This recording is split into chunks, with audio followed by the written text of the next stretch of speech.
Shalom teman-teman semuanya. Aku percaya hari ini Tuhan menyediakan berkat yang luar biasa lewat firman-Nya. Maka itu hari ini aku pengen ajak kita 10 menit ke depan. Kita sungguh-sungguh sediain waktu, sungguh-sungguh buka hati. Aku percaya ketika kita rindu untuk belajar firman, pasti banyak berkat yang akan mengalir. Mari kita mulai dan doa terlebih dahulu. Bapak yang baik, hari ini kami bersyukur untuk semua berkat yang sudah Tuhan berikan, Tuhan sediakan. Dan sebentar lagi kami mau dengar firman, maka itu kami minta biarlah Tuhan yang bantu hati kami ini menjadi tanah yang subur. Agar setiap benih firman yang taburkan dapat sungguh-sungguh berakar, bertumbuh dan juga berbuah. Roh Kudus, kami minta Engkau yang ambil alih dan Engkau yang lakukan pekerjaanmu sebebas-bebasnya. Di dalam nama Tuhan Yesus kami sudah berdoa. Amin. Nah teman-teman, hari ini aku pengen ajak kita melihat kisah Alkitab, yaitu dari 2 Samuel 12. Di mana waktu itu ceritanya Daud baru aja jatuh dalam dosa. Daud ini sudah tidur dengan Batsheba yang merupakan istri dari Uria. Dan ternyata Batsheba hamil. Setelah hamil, Daud ini dia sengaja letakkan Uria di barisan yang paling depan di dalam peperangan supaya auto meninggal. Supaya Batsheba ini jadi janda dan dinikahi oleh Daud akhirnya. Daud berpikir, aman, dosa saya nggak ketahuan bahwa saya sudah hamilin Batsheba ketika Batsheba masih sama Uria. Saya aman nih, nggak ketahuan. Dia pikir seperti itu. Tapi ternyata Tuhan mengetahui apa yang sudah dilakukan oleh Daud. Bagaimana dia hamilin Batsheba, bagaimana dia udah bunuh Uria. Tuhan tahu, makanya Tuhan kirim Nabi Nathan untuk menegur Daud. Singkat cerita, Nabi Nathan datang kepada Daud dan mengatakan seperti ini. Daud pada suatu ketika ada 2 orang yang tinggal di sebuah kota. Satu kaya, satu miskin. Yang kayanya ini punya banyak yang namanya lembu, kambing, dan juga domba. Sedangkan yang miskin ini hanya punya domba kecil, domba betina, dan dia sayang banget sama dombanya ini. Dia makan dari suapannya. Domba ini dapat minum dari cawannya, tidur di pangkuannya. Dia benar-benar sayang bagaikan putrinya sendiri. Tapi pada suatu hari si orang kaya ini kedatangan tamu. Karena dia sayang menggunakan salah satu ternaknya, dia ambil domba milik si orang miskin ini, disembelih dan dihidangkan untuk tamu tersebut. Ketika mendengar kisah ini, Daud jadi sangat marah. Dia mengatakan orang seperti ini harus mati, harus dibunuh. Singkat cerita, Nabi Nathan dengan keras mengatakan, "You are that man." Kamulah orangnya, Daud. Inilah firman Tuhan bagi kamu. Bukankah aku yang sudah meluputkan engkau dari tangan Saul? Bukankah aku yang sudah mengurapi engkau jadi raja? Bukankah aku yang sudah memberikan seluruh isi kerajaan ini untuk kamu? Tapi kenapa kamu malah berdosa di hadapanku? Kenapa kamu malah membunuh Uria orang Het itu dan mengambil istrinya menjadi milikmu? Dan di sana Daud dalam sekejap dia minta maaf sama Tuhan. Dia mengatakan, aku sudah berdosa di hadapan Tuhan. Dia akui dosanya. Dan di sanalah akhirnya Nabi Nathan tentunya pesan dari Tuhan. Dia mengatakan, kematian tidak akan kamu alami. Dalam kata lain, Tuhan mengampuni kamu. Teman-teman, Daud memang melakukan kesalahan. Dia melakukan dosa. Tapi yang bisa kita pelajari adalah setelah dia melakukan kesalahan, Daud bukannya ketika sudah ditegur, Daud bukannya menyalahkan orang lain. Oh iya, salah Batsheba sih. Siapa suruh mandi nggak nutup-nutup. Dia nggak salahin Batsheba, dia nggak salahin orang lain.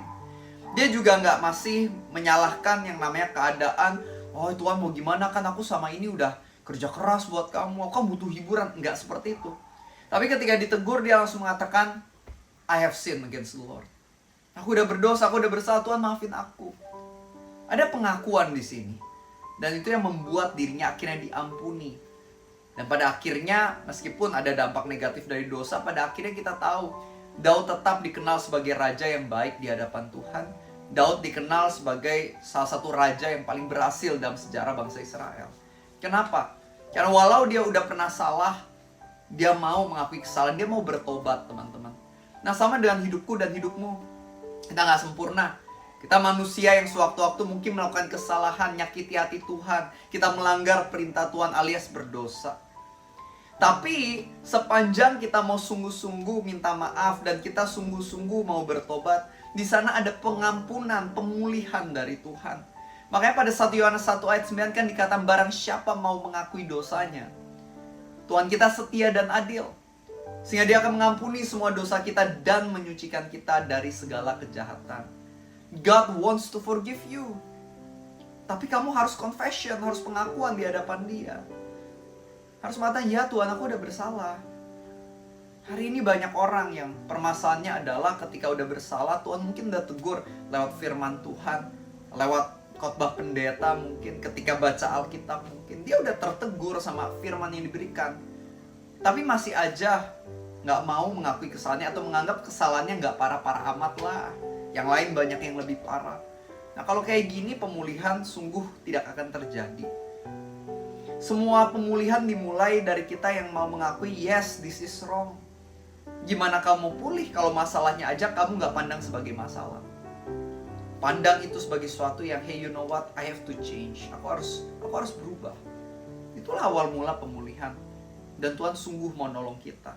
Dan Tuhan itu penuh kasih karunia loh. Ketika kita jalannya itu serong, ketika kita mungkin hidupnya ini ngaco, Tuhan bisa aja biarin kita gitu aja sampai kita binasa dengan sendirinya.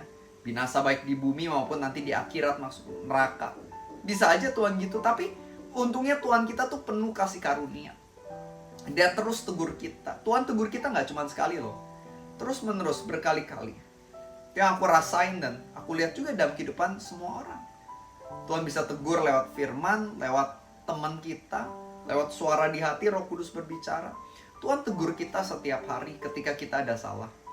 Pertanyaannya, kamu dengarkan atau kamu abaikan? Teman-teman, semakin kamu mau cepat dengerin Tuhan dan cepat mau berubah, semakin hidup kamu akan lebih baik. Tapi kalau kamu terus mengabaikan, kamu yang bakal kehilangan waktu. Kamu yang akan kehilangan kebahagiaan. Kamu yang akan kehilangan masa depan, sayang banget. Ayo mulai hari ini, ikuti teguran dari Tuhan. Teguran Tuhan itu mendatangkan kebaikan, teman-teman.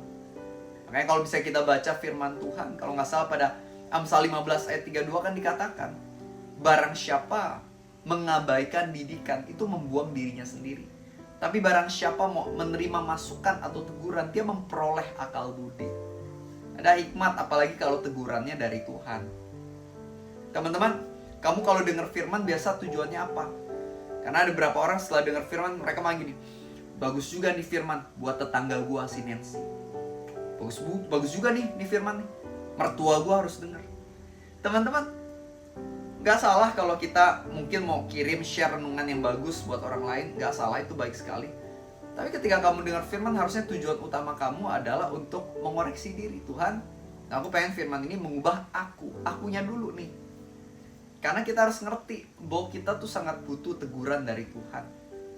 Pendeta manapun, yang seterkenal apapun, sediurapi apapun, juga butuh teguran Tuhan. Kalau orang merasa dirinya udah terlalu hebat dan gak butuh teguran Tuhan, disitulah awal mula kejatuhan. Makanya kan pada Amsal 16 ayat 18 dikatakan apa?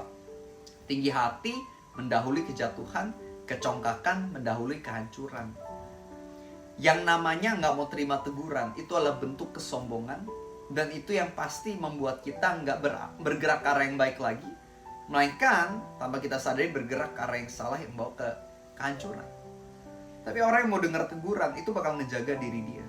Makanya saya belajar dari gembala saya, Pastor Johan Mogi. Beliau juga selalu punya orang-orang yang dia izinkan untuk menegur dia. Dia percaya mereka adalah orang-orang dalam Tuhan, yang memiliki hikmat dari Tuhan, yang pintar, sehingga bisa membantu menjaga dia supaya jalannya dan pelayanan tetap lurus. Sama, saya juga punya teman-teman komsel yang saya izinkan mereka berbicara, saya nanya masukan. Ketika mereka bahkan saya nggak tanya, tiba-tiba kasih teguran, masukan, saya dengerin. Saya bilang thank you buat masukannya. Ketika kita punya kerendahan ini, kerendahan hati ini untuk terima teguran, disitulah hidup kita bisa berubah ke arah yang lebih baik. Amin. Mari tutup dalam doa.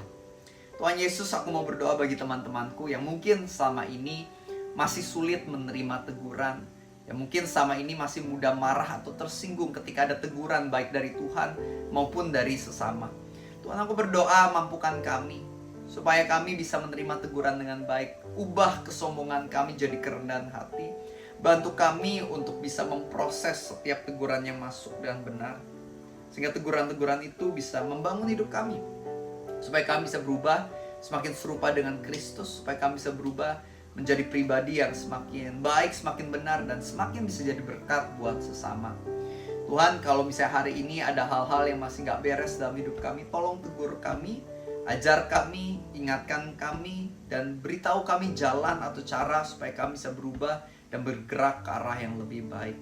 Bantu kami ya Tuhan, karena kami sangat amat membutuhkan Engkau dan kami gak bisa apa-apa tanpa Engkau. Terima kasih ya Tuhan, kami serahkan hari ini sepenuhnya ke dalam tangan kasih-Mu. In the name of Jesus Christ, we pray. Amen. Semangat terus teman-teman.